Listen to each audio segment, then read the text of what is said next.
I'm James Rosone. And I'm Miranda Watson. We're the husband and wife writing team that created the military thriller Monroe Doctrine series and the military sci-fi series The Rise of the Republic. We have some additional content we'd like to share with you guys today, and we hope you'll find it informative and entertaining. We're planning to create more videos similar to this in the future. As always, please like, share, and subscribe. Now let's get started. Chapter 53. We have questions. 7 January 1991. Camp Justice. Diego Garcia. The interrogator, a man that went only by the name John, watched the Russian major through a one-way mirror. He sat silently in a chair in the center of the room, a single light bulb dangling directly over his head. It cast ominous shadows about the room and kept the edges bathed in darkness. The man's zip ties had been removed. A new set of ties bound his wrists to the arms of the chair he was seated in, his feet similarly bound as well. Unable to move much, the Russian just sat there, waiting for what would come next. "What is it you want me to extract from him?" John asked, without taking his eyes off the prisoner. An aide to General Schwarzkopf answered. "We want to know what he's doing working for the Iraqis. How long has he been working for them? How many other trainers or observers like him are working with the Iraqis? As he gives you some of that information, use your brain as to what would be the next logical thing to ask. We need to know how involved the Soviets really are and what else they might be providing the Iraqis with." John snorted at the questions, not particularly caring for the tone of the man asking them. It wasn't that they weren't good questions. They were just too simple for a man of his skill. "Do you want me to find out if the Russians have any soldiers, sailors, or airmen actively fighting with the Iraqis?" John inquired. Yes, that would be great. That's the kind of information we're looking for," the aide said. Without saying anything further, John left the observation room to go greet his Russian guest. John was a native Russian speaker himself, so he started his conversation with Major Alexenko in their native tongue. Staying in the shadows, so Alexenko couldn't see him yet, he asked, "What is your name, rank, and serial number?" The question seemed to have caught the Russian off guard. He hesitated for a moment, and then recited the requested information. It was a universal question all prisoners of war were asked, no matter what side they were on. Having gotten the basics out of the way, John began the dance that involved asking his Russian guest a lot of mundane and innocuous questions, while periodically throwing a money question into the mix. For the most part, Alexenko answered all his questions, but when John would reach a money question, a question he was tasked with getting an answer to, the prisoner hesitated. Then he stopped answering questions altogether. Rather than getting angry, and still having not revealed himself to the light, John left the room for a brief moment. Before he left, though, he turned on some soft, soothing piano music. He hoped the music would help relax Alexenko while he prepared for the next phase in his interrogation. Having left the room, John walked over to his partner, a man with a medical degree who helped him from time to time when it looked like a medical interrogation was going to be required. They talked briefly, going over what kind of drugs might work best on Alexenko. Ultimately, it was decided the best approach was to give him a happy drug, something that would lower his internal guard and make him chatty and a little loopy at the same time. Once they figured out what they were going to give him, they had to figure out the delivery method, ideally one that wouldn't alert him that he was being given the drug. This way, he wouldn't try to fight it. If they were lucky, he wouldn't even realize he'd been drugged at all. They came up with the idea of increasing the temperature of the room and placing the drug in a cup of juice. At the same time, they'd provide him some buttered bread and a piece of American beef jerky. Make it almost like a meal. He'd eat the food, down the juice, and in minutes he'd be spilling his guts. At least that was how they hoped it'd work. One of the military guards walked into the room. He moved into the light with a small tray of food on a portable TV tray. Placing the TV tray in front of the prisoner, he pulled a pair of wire cutters out. "Whoa, What are you going to do to me with those? Alexenko blurted out in broken English. The uniformed soldier softly replied, I'm going to cut your dominant hand free so you can feed yourself. Is it your right or left hand? Alexenko eyed the soldier cautiously, not taking anything for granted. I am a prisoner of war. There are rules about torture. Okay, fine. Don't tell me which is your dominant hand. I'll go ahead and cut the tie holding your left wrist down. The soldier then moved to cut the tie, but before he could, Alexenko blurted out, My right hand is my dominant hand. I would appreciate it if you would free that one. The soldier smiled and freed that wrist. We're Americans. We aren't going to torture, the soldier said. His comments were part of the ruse John had designed. He wanted Alexenko as relaxed and calm as possible. The more they could get him to lower his guard, the better the chances the drugs would have the desired effect. Having not eaten anything in nearly 24 hours, the Russian major proved to be hungry. He scarfed the food down and then emptied the glass of juice. When he'd finished eating, the soldier came back in and removed the TV tray. He then placed a new zip tie on the man's right wrist, but this time he made it loose and comfortable instead of super tight. Would you like me to readjust the tie on your left wrist as well? The soldier asked. At this point, Alexenko was starting to feel the drugs. He smiled a dopey smile and nodded. Da, was all he said. A minute or so later, the soldier left the room. His pupils are fully dilated. He's feeling the drugs, big time. John and his medical assistant smiled at the report. I guess it's time to earn our pay, John said with a nod. Upon entering the room, John still stayed in the shadows.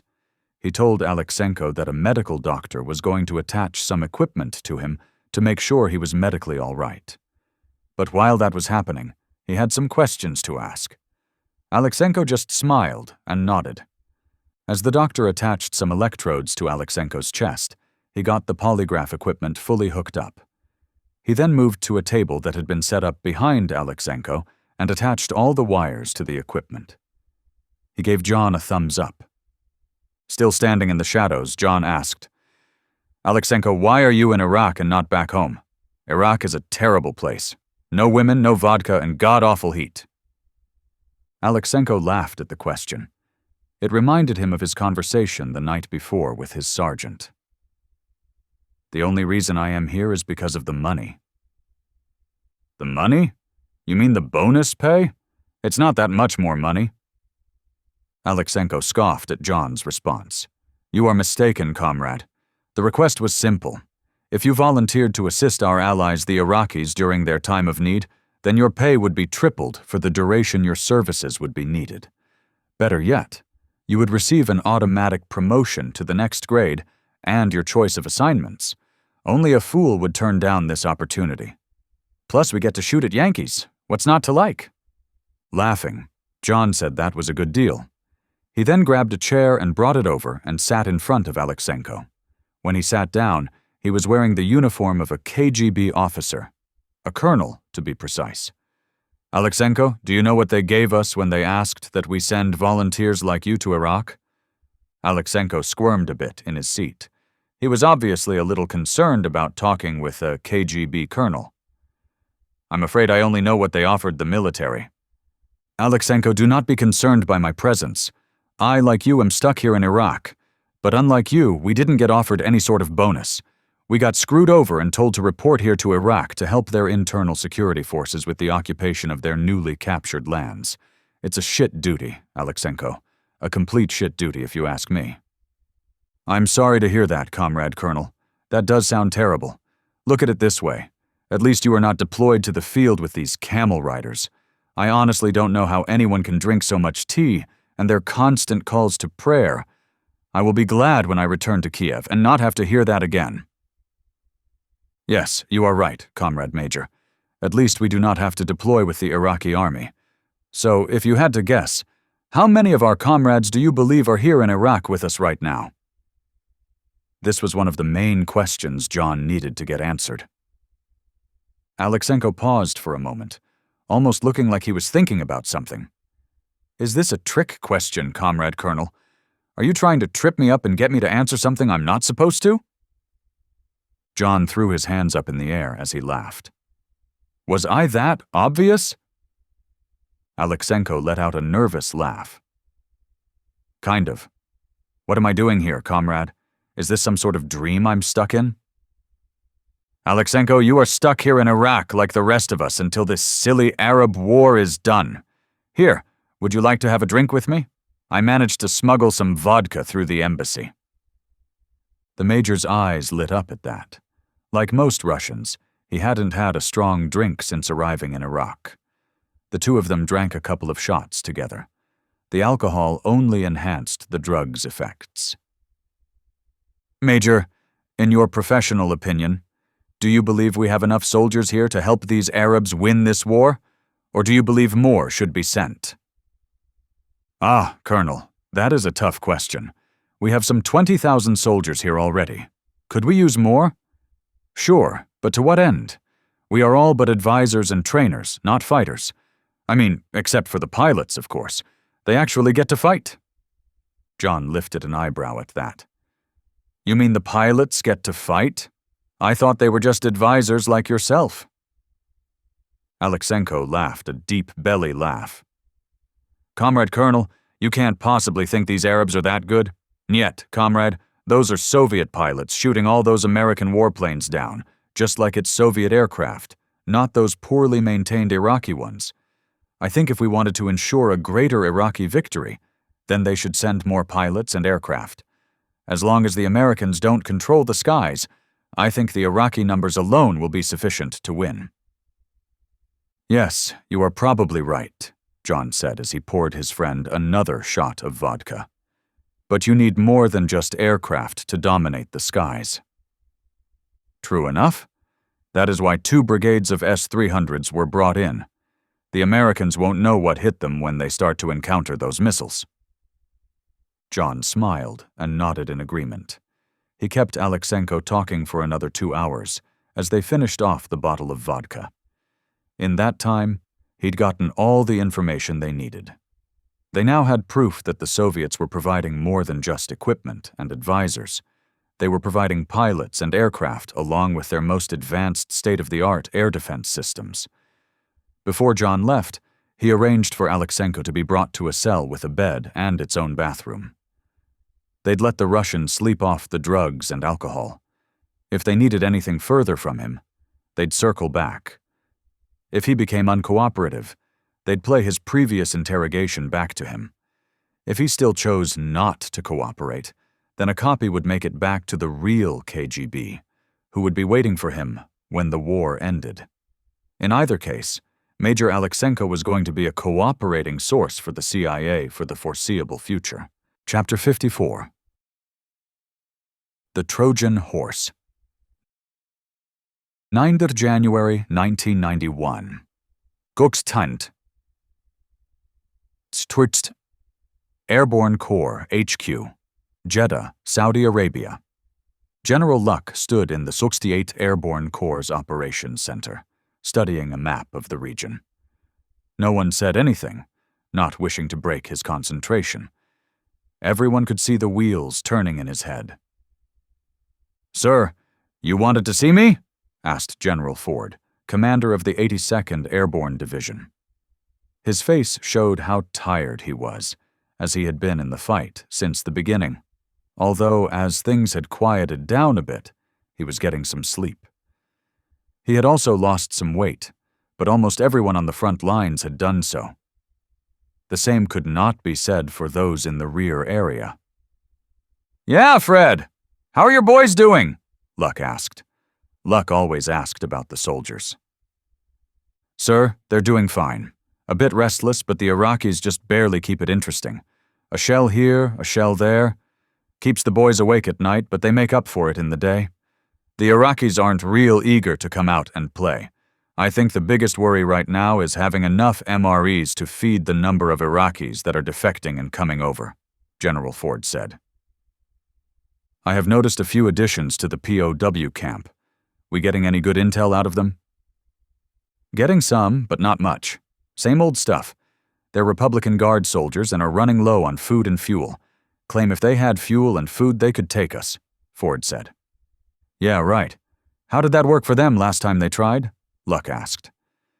Sir, if those attack helicopters from the 101st, as well as the Marines, hadn't shown up when they did, it might have been a different story, Ford said. Well, okay. The reason I got you here is General Schwarzkopf wants to explore a different course of action for us. We were planning on pushing east through the 2nd Republican Guard Corps and attacking towards Bureta. The old man is thinking strength against weakness. His thoughts are, instead of us attacking east, we go north towards Tabuk, and then swing east, coming behind all his forces in Saudi, cutting off their supply lines. The only problem I see with this is we'll have the same problem as the 2nd Iraqi Corps with extended supply lines, unless we have a port on the Red Sea farther north where we can resupply from, Luck said as he placed his finger on the map just 10 miles south of Al-Muwayla. He picked up an aerial photo, which he handed to General Ford. Ford noticed a well-developed seaport, the only seaport in this part of the country. The Iraqis have ignored this seaport. They have no use for it as they can't get any ships there. There's a good road from there to Tabuk. We'll have to clear out some destroyed vehicles from the 14th Division that we nailed in an airstrike and do some engineer work on the road, but it'll open a supply line for us. There's only one problem, Luck said. And that is, sir? Ford asked with a sideways look. There's no airfield anywhere near it to land troops and it's too far for helicopters, Luck responded, waiting for a suggestion, which he knew was coming. Sir, this sounds like the perfect opportunity for an airborne division-sized drop, Ford said with a sly smile. You read my mind, General. Draw up a plan that I can take to Schwarzkopf and Horner for the C-130s, Luck said. Yes, sir, Fred responded, not hiding the enthusiasm in his voice. Back at the 82nd talk, General Ford was looking over aerial photos and maps of the area that General Luck had indicated was the port that needed to be secured. The lack of an airport in the immediate area, or even close, ruled out an air landing operation. Can't believe that there are no airports of any kind in this portion of the region, Colonel Dobbins, the G3, mumbled under his breath. Surprising as hell, considering this is about the only sizable port in this area too, General Ford replied. Sir, looking at this terrain, about the only flat area is along the coast, but that would have us dropping very close to the ocean. Not the best of situations. Some of these kids will probably wind up in the water, Dobbins said, looking up from the map with concern. Not having anyone going for a swim? Not loaded down with combat gear? No, sir. Ford made it clear. Sir, what about dropping along the road? It's certainly flat and wide enough. The aircraft could easily follow it, and it would put us right at the entrance to the port. The straight stretch of road is certainly long enough, being over 4,000 meters long from this southern road intersection going north. If we drop at night, there should be no breeze until morning. We could put pathfinders in an hour before the drop, and they could mark the DZ, provide security, and block any traffic, which shouldn't be much late at night, Dobbins pointed out. What about these power lines on the east side? Ford noted. Sir, we cut the power for that one night. Someone may get hung up, but we make sure everyone jumps with a rope to lower themselves if they get tangled. It's not ideal, but it's about all we have to work with, Dobbins said. How big of a force do you think we need to drop? Ford asked. At a minimum, sir. It needs to be a full brigade with artillery and a med detachment initially, Dobbins answered. For a full brigade, we're going to need, how many C-130 aircraft? Ford pondered and began calculating on a piece of paper. Let's see. C-130 can hold 60 jumpers, so we need 1.5 per rifle company. Times 3 is 4.5 aircraft, so 5 aircraft per battalion. Times 3 battalions is 15, and add an additional 5 for medical, brigade staff, and another for heavy drops. That's 21 aircraft. CENTCOM shouldn't bitch too loud, do you think? Ford asked. Sir, you know they're going to bitch. We should ask them for the aircraft to do 2 turns and really hear them scream bloody murder, Dobbins chuckled. We can ask, but I'm sure they're going to say no, Ford responded, leaning back in his chair. Sir, what about asking for a flight of C-141s? We can get a full rifle company and a half on one of those birds, Dobbins offered. I doubt that would happen. They're considered strategic assets and are wrapped up in priority cargo transport. To hold 6 or 7 of them out of the strategic flow would probably not be tolerated, Ford explained. But wait one, he said, suddenly leaning forward in his chair and grabbing an aerial photo. After a minute, we may not be able to drop another brigade, but we sure as hell can get another brigade in there. Sir, was all Dobbins had the time to say before General Ford was up and reaching for a phone. General Ford made his way right over to General Luck's office, not waiting for the aide to announce his arrival, but going straight in. Luck was seated behind his desk, looking over some papers, when Ford charged through the door with a shit-eating grin on his face.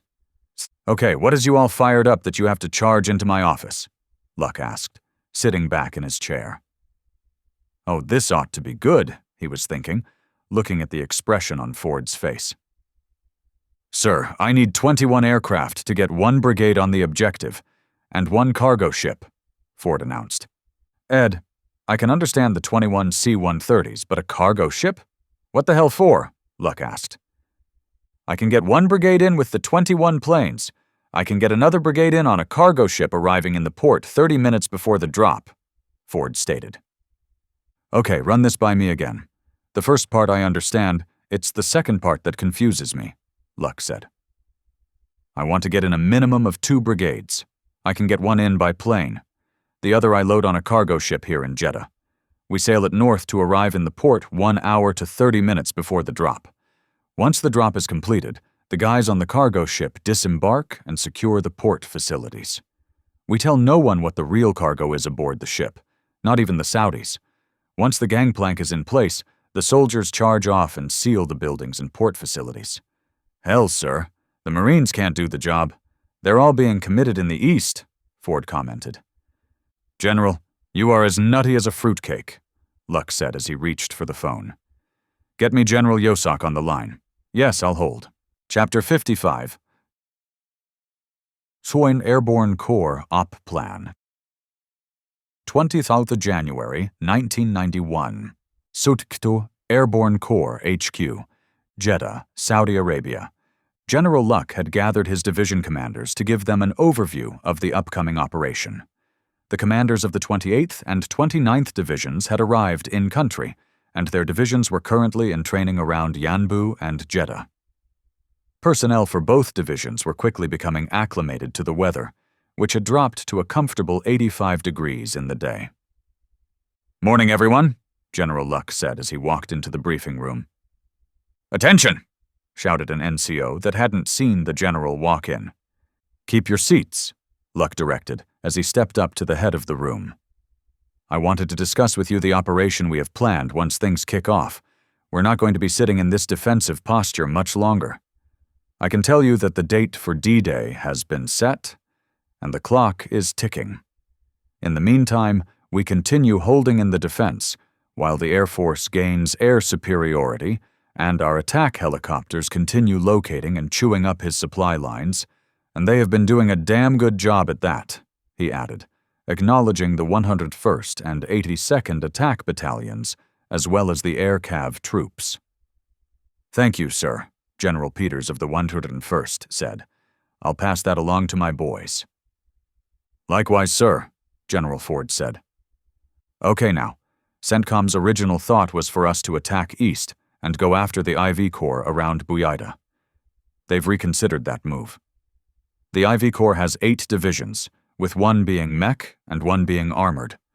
Us going against that would be almost stupid, as it would be putting a much smaller force against a much larger force in prepared positions, and it wouldn't take advantage of our mobility.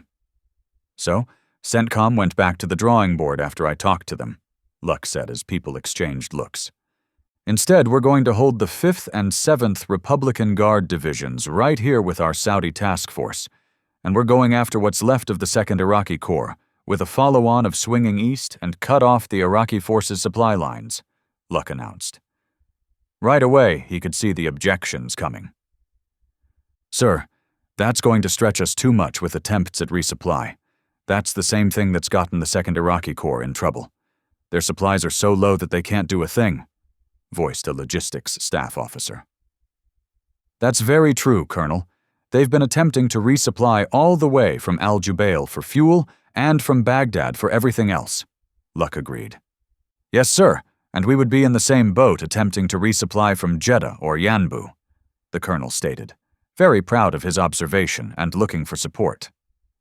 Colonel, we aren't going to resupply from Yanbu and Jeddah. We're going to resupply from here, Luck said as he pointed at the port, which was only 80 miles from Tabuk.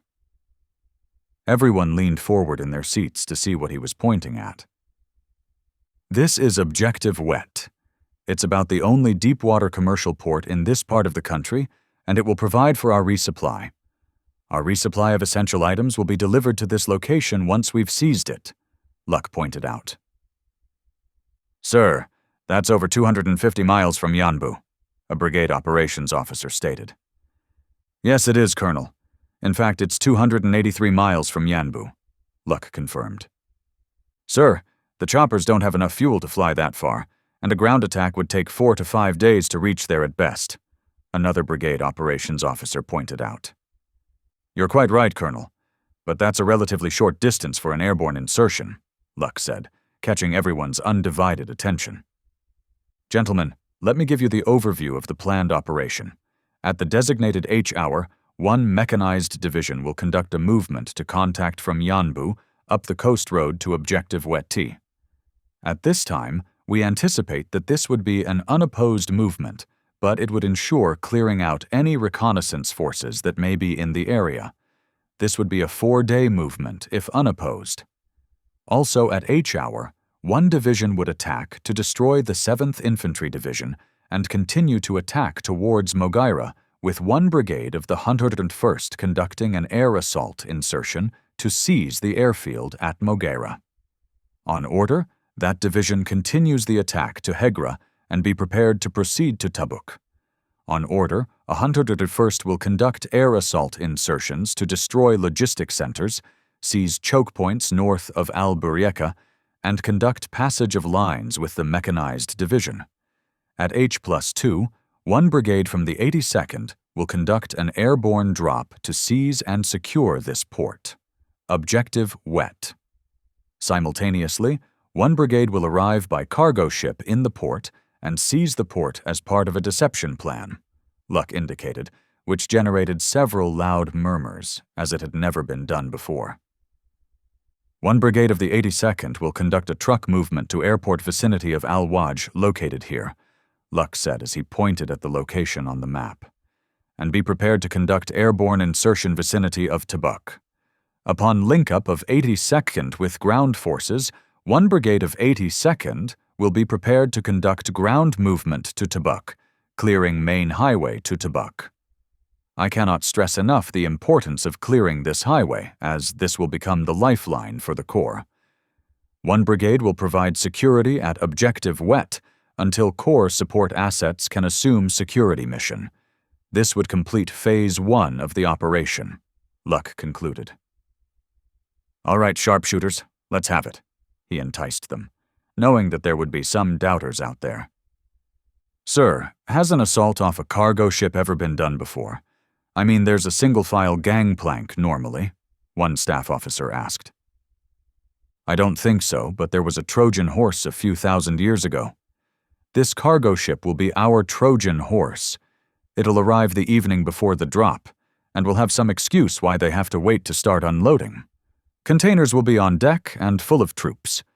The ship will be equipped with its own cranes, as there are no cranes in this port facility. During the night, when there's minimal personnel and coinciding with the airborne drop, the shipping containers will be lowered over the side at the same time that troops begin down the gangplank. That will put forces on the ground as the drop is commencing.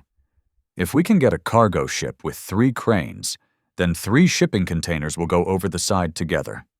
Other questions? Luck called. Sir, General Peters called out. Yes, Benny, Luck responded. What's the final objective for the 101st at the end of Phase 1? Good question.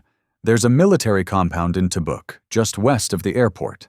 As it stands right now, I'm going to have the 82nd responsible for seizing the airport and you seizing this military compound.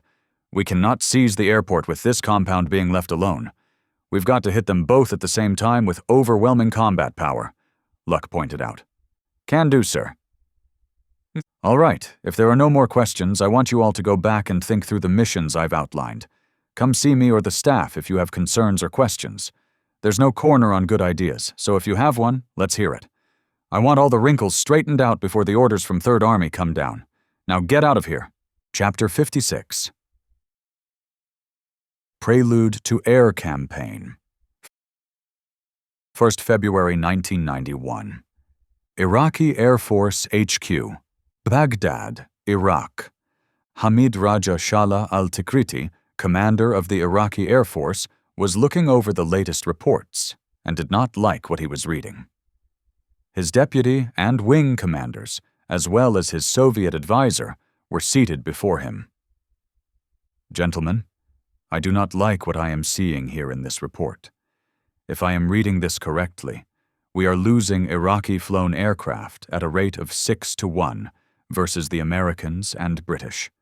This is unacceptable, he said, looking at the faces of those in front of him.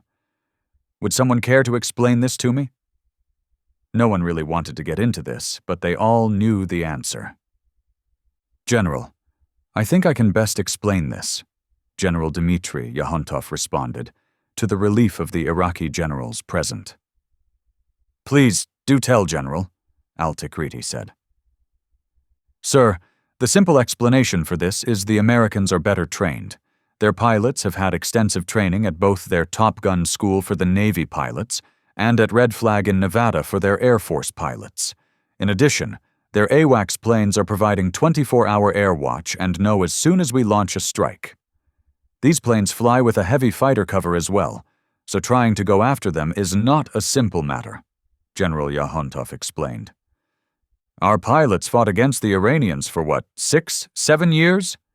They should be as trained as the Americans, al-Tikriti pointed out. A pilot will only be as good as his adversary trains him. The Iranian pilots were garbage, and so our pilots were never really tested like the Americans are at their schools. In those schools, they have extensively studied Soviet air combat tactics and vigorously exercise against them. Your pilots have not had that experience, Yahontov pointed out, being careful not to mention that the Iraqi pilots that had been sent to the Soviet Union for training had not received the same level of training as the Soviet pilots, and now it was showing. Tell me, General, how many Soviet pilots have we lost in thus far? We have been playing with the Americans now for 7 months. What is your ratio against these vaunted Americans? al-Tikriti asked. Yahontov could sense the Air Force commander was coming to a boil. Sir, we have lost 12 pilots, giving us a 1-to-1 kill ratio, Yahontov answered. 12 pilots while maintaining a 1-to-1 ratio, the general berated. He didn't say anything for a moment, his eyes clearly boring into his subordinates. Listen, putting the training deficiencies aside, we are losing pilots at a rate of 6-1. That is unacceptable. Maybe our pilots were not adequately trained when we sent them to your schools. Maybe we should have done a better job preparing them for this conflict. But we have to find a better way of leveraging what we have, al-Tikriti said in a calmer voice. General, perhaps your pilots could be used in a more aggressive manner. Maybe we engineer some sort of air raid where we marshal more of your pilots together for a large raid instead of having them scattered about the battle space. The Soviet general did not like being told how he should employ his limited fighter assets, but even he conceded the point that something needed to be done. He then nodded his head in agreement. Listen, all of you. Saddam is not happy with the air campaign. The Americans continue to have an uninterrupted flow of men and supplies coming into Oman. We have got to stop this if we are ever going to have a chance at winning this war. Therefore, for the next week, we are going to conduct minimal sorties to rest our pilots and give our ground crews some additional time to prepare the aircraft. I'd also like our Soviet pilots and aircraft consolidated at a few bases closer to the front. In 7 days, I want 90% availability of our fighter and bomber aircraft for one all-out air raid. The generals all seemed to perk up and smile at this idea, all save the Soviet general. In 8 days, we are going to launch an air raid and hopefully campaign once we have control of the skies to cripple the port of Yanbu, Jeddah, Muscat. This must be an all-out effort. This cannot fail, generals. Do I make myself clear on this? General Al-Takriti said as he stood up, signaling the end of the meeting and the end of any further debate. As he left, there was no doubt in anyone's mind what he had meant. After the recent wave of failures, this was the end of the road. Saddam's patience, such as it was at an end. Not only were their careers on the line, but their lives were as well. General Ahmad Hussein Khalil, commander of Iraq's rocket forces, was not accustomed to being summoned to General Al-Takriti's office. In his heart, he felt that his stature was the same as the commander of the Air Force, but he also understood that this was not the time to push that. Arriving a few minutes early, he expected to be waiting, so he was surprised when he was ushered right into Al-Takriti's office. "General Khalil, so good of you to come over. Please have a seat," Al-Takriti said, extending one hand and pointing at an overstuffed chair with the other. "Thank you, General," Khalil replied as his guard went up. "This is too friendly. To what do I owe the pleasure of this invitation?" "Right to the point. I like that, so I'll be right to the point as well. In 8 days, the Air Force is going to launch a major assault on the ports of Jeddah, Yanbu, and Muscat. We would like the rocket forces to participate in this campaign. Your rockets would add to the confusion to the American Patriot batteries, attempting to decide who to engage, and may help save some of my pilots, as well as further destroying some of the ports with your missiles," Al-Takriti explained. "Saddam will have to approve this action," Khalil said very matter-of-factly. "He has been briefed and has agreed that this campaign needs to be undertaken. I told him I wanted your participation, and he agreed if you said you could support such a campaign. I will have to move some missiles to be in range of Muscat. I had 6 in the UAE, but they were destroyed in an airstrike. I can move some down to the vicinity of Hof and Riyadh and be within range to support this." "Excellent. Then please issue the orders. But before you do, what can you tell me about these Patriot missiles I had heard about on the television?" Yes, well, my sources tell me the American Patriot system can only track aircraft. They are still struggling with tracking and engaging fast-moving missiles. We believe their PAC-1 missile is what they have deployed right now. From the intelligence reports the KGN have provided about the system, they are attempting to develop a PAC-2 missile that can intercept my Scuds. But it is a year at least from development. At least that is what the KGB has told us. They could, of course, be wrong, Khalil explained, a little taken aback that the head of the Air Force would actually take the time to ask him about this, but happy he had. "This is good. Then let us hope the information the Soviets have provided proves to be true. I am glad I can count on the rocket forces supporting us in this campaign." The two generals stood and headed for the door, but before General Khalil left, he turned, adding, "I will have my executive officer, Colonel Al-Jaziri, work out the details with your operations people. We will be in place and ready when the launch order is given," Khalil said. 2nd Battalion, 43rd Air Defense Artillery Regiment, Muscat, Oman. "Have you ever fired one of these Patriot missiles in anger, ma'am?" the young staff sergeant asked. Shaking her head, 2nd Lieutenant Dawn Anders replied, "No. Just in training exercises at Fort Bliss and White Sands. We fired at drones and only 1 missile per class. Have you?" Anders had graduated from Penn State and received her commission through ROTC. She hadn't volunteered for Air Defense Artillery as a branch. She was hoping to be a supply officer, something she thought would be more beneficial when she left the Army. Her intention was to stay in to complete her 4-year commitment to pay for her college and leave. Staff Sergeant Harrison shook his head in the negative. "Unfortunately, no, ma'am. When we got here, there weren't any airstrikes into Oman, and there still haven't been. I mean, we got hit pretty hard by a bunch of Scuds back in October, before we were operational, but that was about it for aerial threats. Truth be told, it's been pretty damn boring.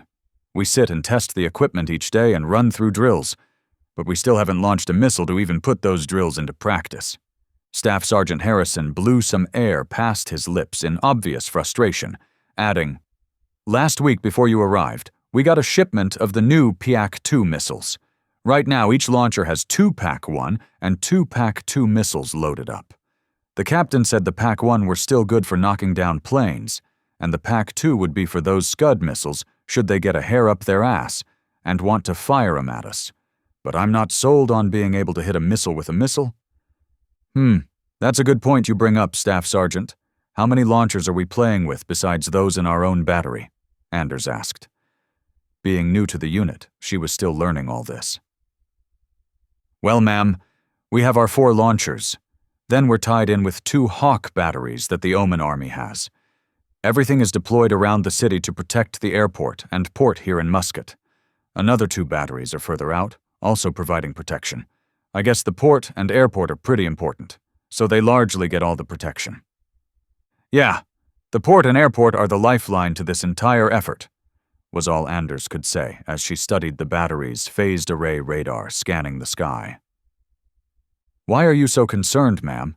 Anything that gets in the air, we can see it, which means we can shoot it. Simple, really? Harrison questioned.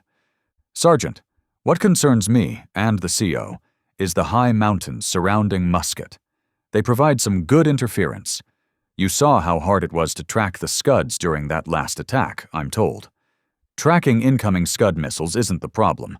The trajectory of the Scud missile to climb to 160,000 feet en route and then drop down on the target gives the tracking radar ample time to acquire, track, and engage the target.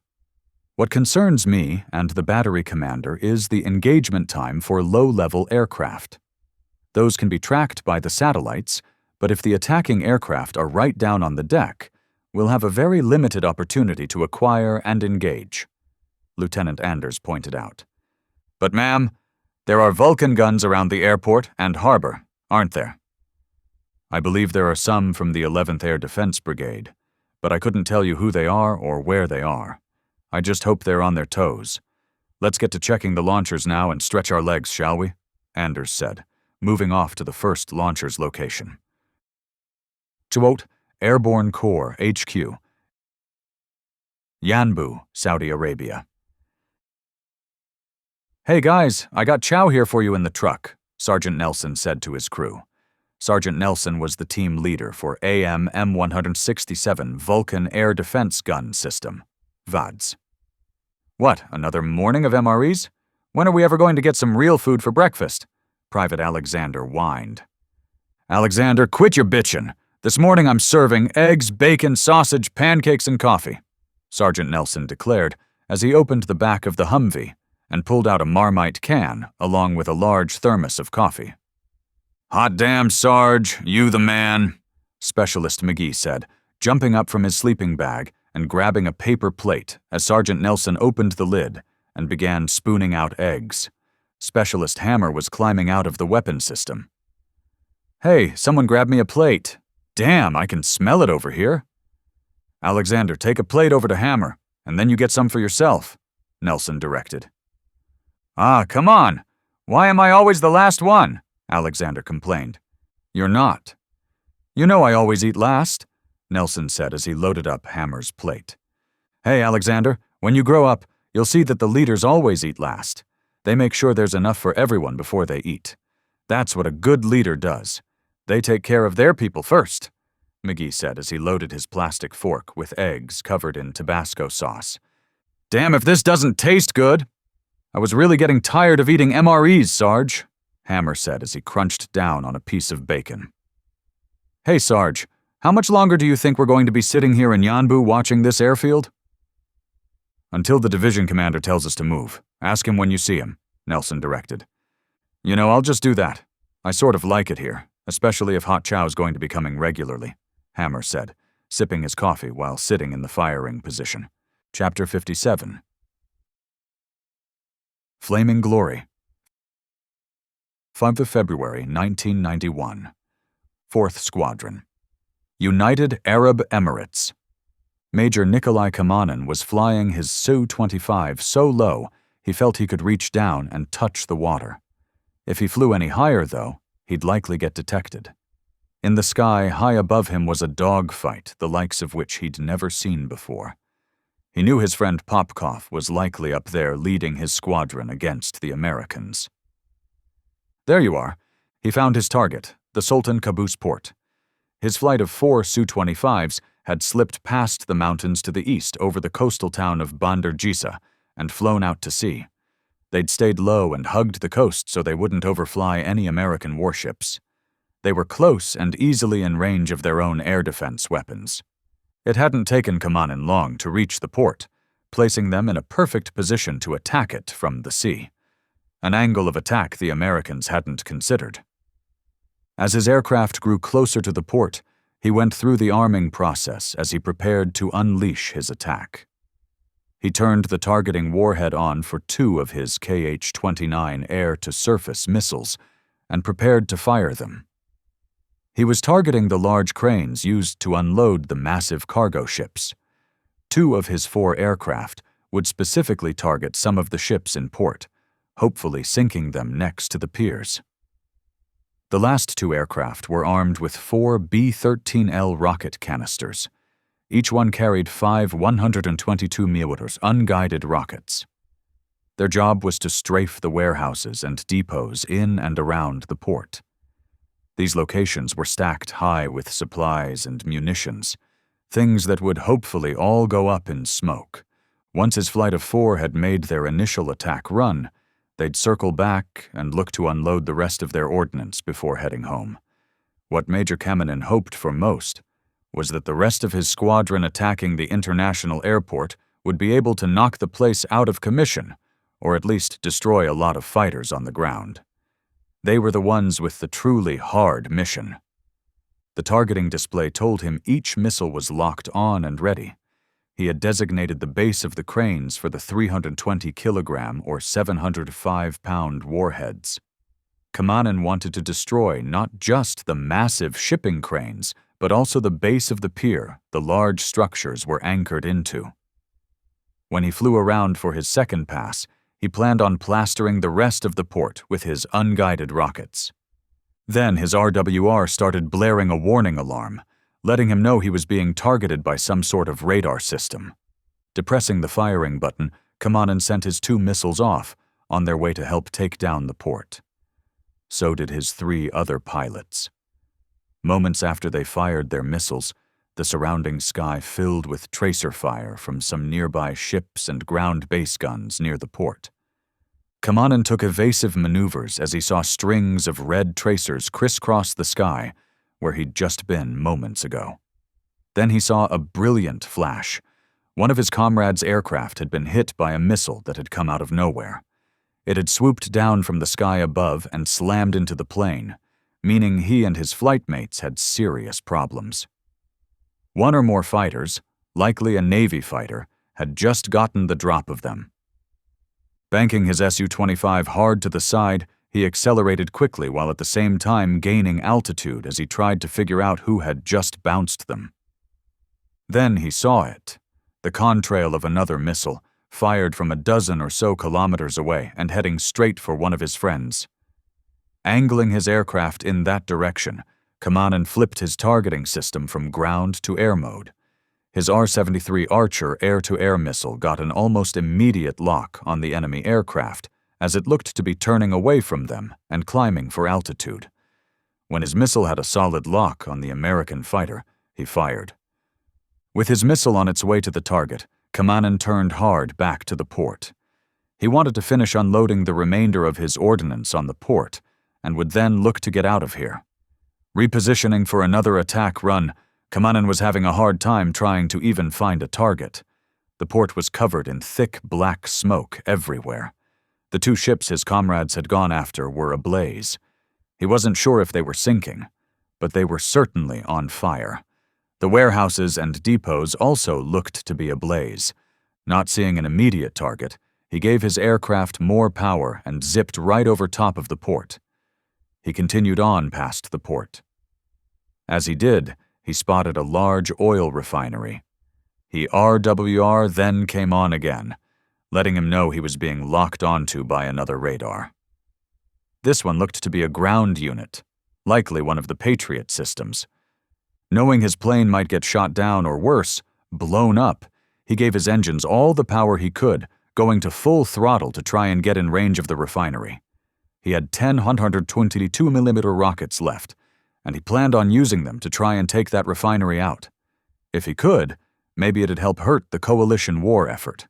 Warning! Warning! Warning! The automated system started screaming in his ear, telling him a missile had been fired at him. Craning his neck around to look for the missile, he finally saw it. The damn thing was close. The launcher must have been nearby. The missile had leveled out and was flying right for him. Kamanen looked at his range to the refinery and knew it'd be tight. He popped some flares, hoping that might buy him some time, and then dove for the deck. He weaved around one canyon, dispensing additional flares as he steered into another canyon. Then he rose back up to 2,000 feet and saw he was approaching the refinery. He aimed the plane, making sure his rockets were positioned to land all along a row of storage tanks and a large building. Depressing the trigger, he started sending rockets at a rate of 1 for every half a second.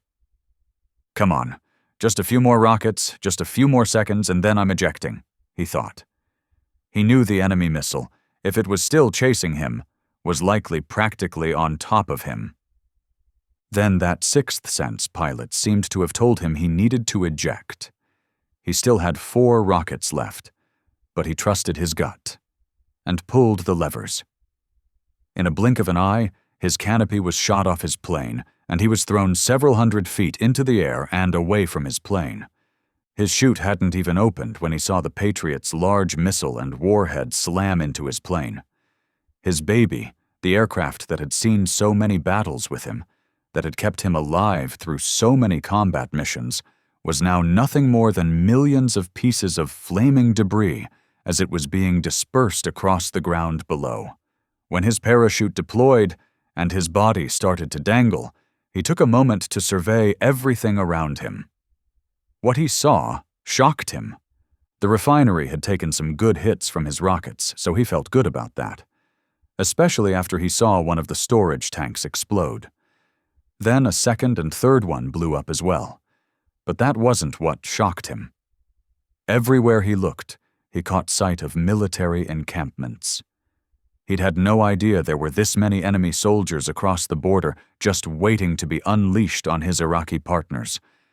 In that moment, he knew that no matter what he and his comrades did moving forward, the Iraqis were going to be defeated. It was just a matter of time. Seeing that he was getting closer to the ground, he started looking for a decent place to land. Unfortunately, the winds had blown him closer to one of the large encampments, and there appeared to be a small group of soldiers running out to greet him. Damn, who am I kidding? I'm a Caucasian Russian in the Middle East. Like I can hide among the population. As he got closer to the ground, dozens of what he assumed were American soldiers were standing nearby, waiting for him. When he landed, he saw a number of soldiers with their rifles pointed at him. He moved slowly and took his helmet off. The look on the soldiers' faces when they saw a Caucasian pilot and not an Arab one caused a moment of confusion. They asked him in English what unit he was from. Kamanen knew some English from his time working as a military attaché at their consulate in Los Angeles. There was one specific phrase that he had practiced over and over again when he was alone. He'd always hoped that one day he would be able to use it. I am Major Nikolai Kamanen of the Soviet Air Force, and I would like to defect, he replied, and then raised his hands in surrender. We got incoming, Lieutenant Anders practically screamed as the AN-MSQ-104 engagement control console lit up, indicating incoming Scud missiles. Sirens began wailing all over Muscat as early air defense warning systems began picking up inbound Scuds, heading not only to Muscat, but also to Yanbu and Jeddah, as well as Salalah. Sure enough, the mountainous terrain around Muscat was limiting the sight of the AN-MPQ-53 radar from seeing the missile's launch in its early stage. The National Early Warning Satellite Radar System, a grouping of satellites built specifically to detect ballistic missile launches, had detected the launches immediately. That alert had been sent by NORAD, who had then notified the 11th Air Defense Command, and then the batteries responsible for engaging the missiles. Within seconds, the batteries were ready to track and commence engagements. As each Scud came within the 65-mile range of the Patriot batteries, the system automatically launched missiles at the Scuds. In the first 3 seconds of launch, the PAC-2 missiles had reached their attack speed of Mach 5, closing the distance between each other rapidly. With Scud missiles still approaching, Lieutenant Anders heard a Vulcan cannon open fire. Suddenly, the AN/MSQ-104 console showed multiple air targets approaching fast from multiple different attack vectors.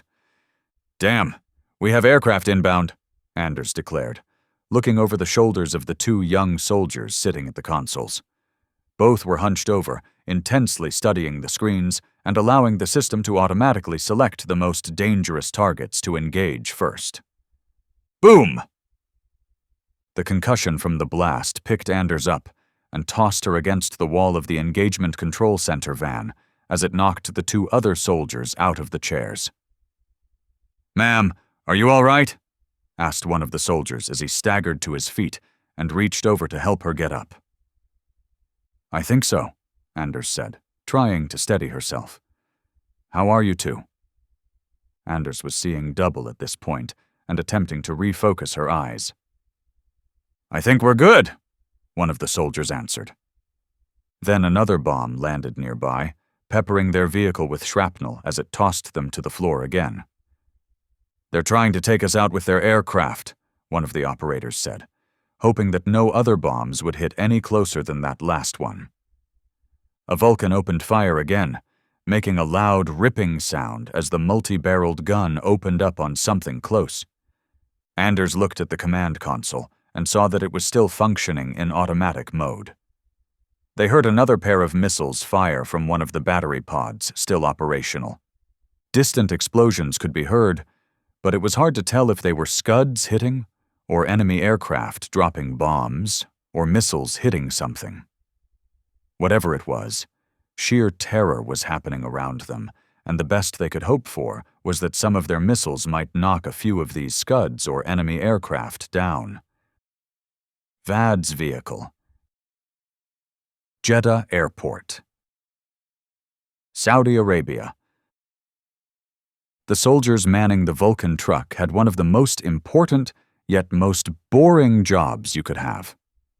They spent their days or nights hanging out in the track, in the sweltering heat, with essentially nothing to do. Unless the base alarms went off, letting them know an inbound attack was heading their way, or they received a call to activate their search radars, they pretty much sat around not doing a lot. That was until tonight.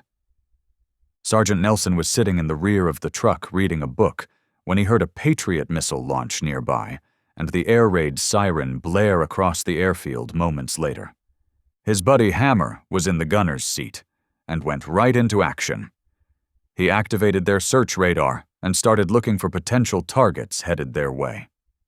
Alexander was climbing in the rear hatch of the M167 track, which was a modified M113, when Hammer let loose a burst from their 6-barreled 20mm cannon.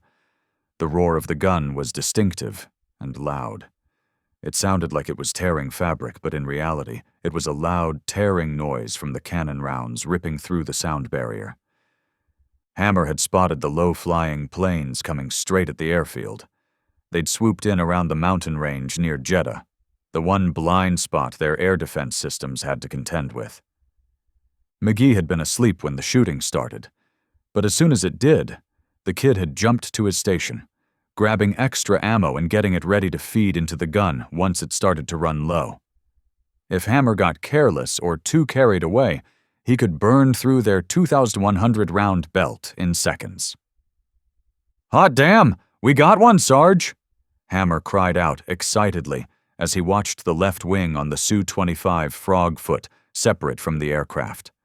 It went into a violent series of rolls until it hit the ground, exploding in a massive fireball. "Hammer, 2 o'clock low, another frog foot," Nelson called out urgently. "Got it, 2,000 meters," Hammer replied, glancing at his range radar. "Engage," Nelson ordered.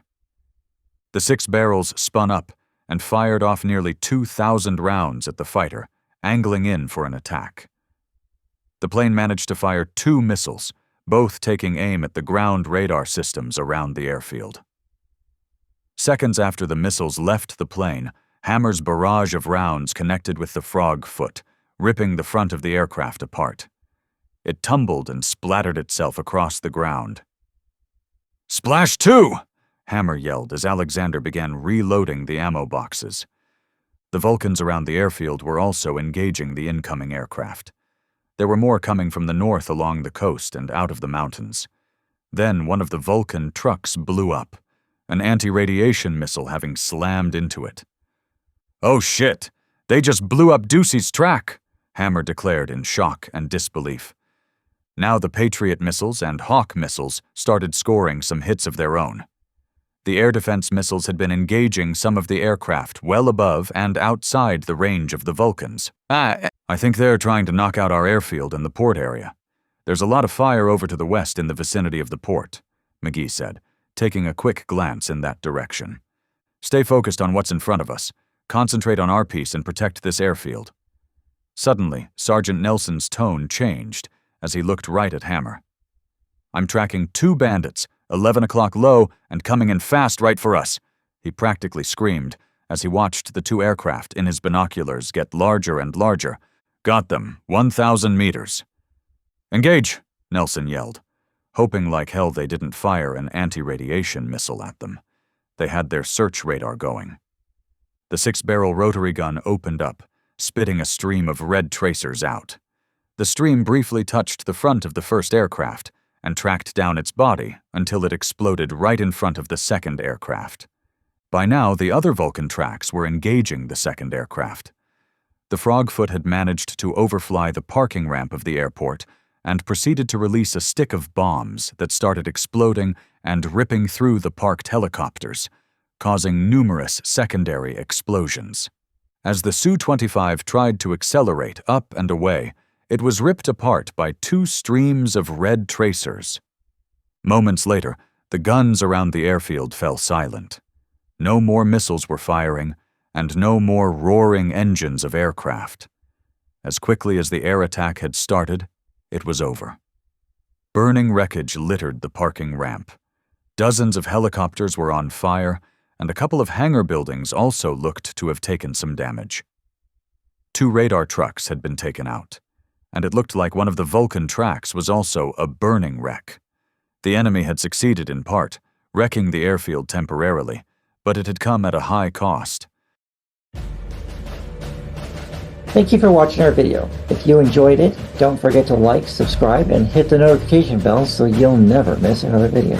In the meantime, we have plenty of reading material to keep you busy. You can find it all on our website, frontlinepublishinginc.com.